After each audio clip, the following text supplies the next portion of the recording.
पद के साथ ही महादेवी वर्मा द्वारा रचित संस्मरण साहित्य है, जिसका प्रकाशन सन 1956 ईस्वी में हुआ था। इस रचना में महादेवी वर्मा ने अपने समकालीन साहित्यकारों का वर्णन किया है, जो अपनी विधा की बेजोड़ साहित्यिक कृति है। पद के साथी में महादेवी वर्मा ने अपने समकालीन लेखकों का वर्णन किया है, जिनमें रविंद्रनाथ टैगोर, मैथिली शरण गुप्त, सुभद्रा कुमारी चौहान, जयशंकर प्रसाद, निराला और सियाराम शरण गुप्त का वर्णन किया है। ठीक है, आगे लिखिए। पद के साथी एक संस्मरणात्मक रचना है। इनमें जिन कवियों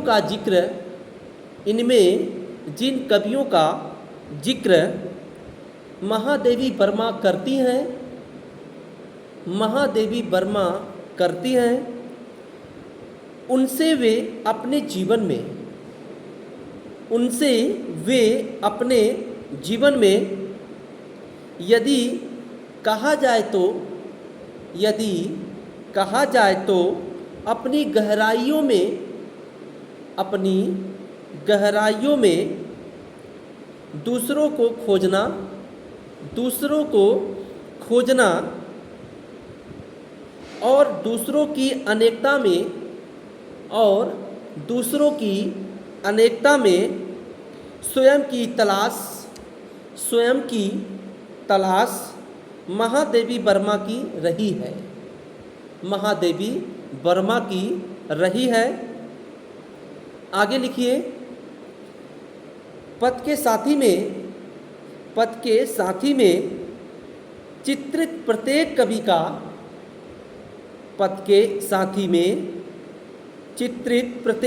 का व्यक्तित्व एक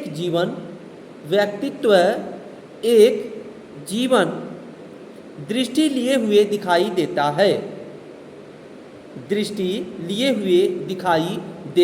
है। आगे लिखिए। इस संस्मरण में वर्णित सबसे पहले कवि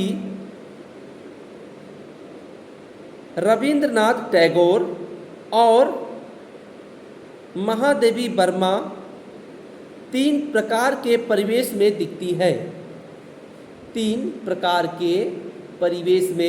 दिखती है। आगे लिखिए। जिसमें उत्पन्न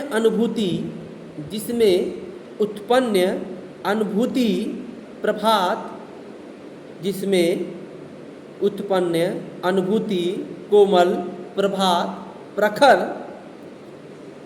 दोपहरी और कोलाहल में विश्राम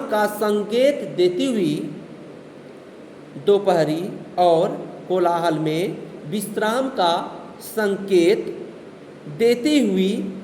देती हुई संध्या के समान है। रविंद्रनाथ टैगोर के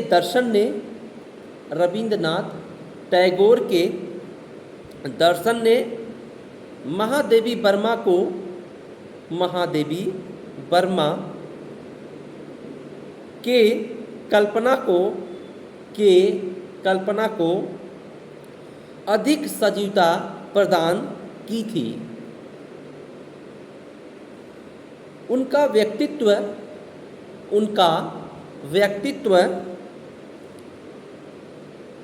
महादेवी वर्मा को घट के जल सा प्रतीत होता है। उनका व्यक्तित्व महादेवी वर्मा को घट के जल सा प्रतीत होता है। वे लिखती हैं प्रत्येक विद्यार्थी को अपनी संस्कृति को मानना तथा उनके जीवन मूल्यों को आत्मसात करना चाहिए। अपनी पहचान के उपरांत ही वह अंतर्राष्ट्रीय जगत में भारत की पहचान बना सकता है।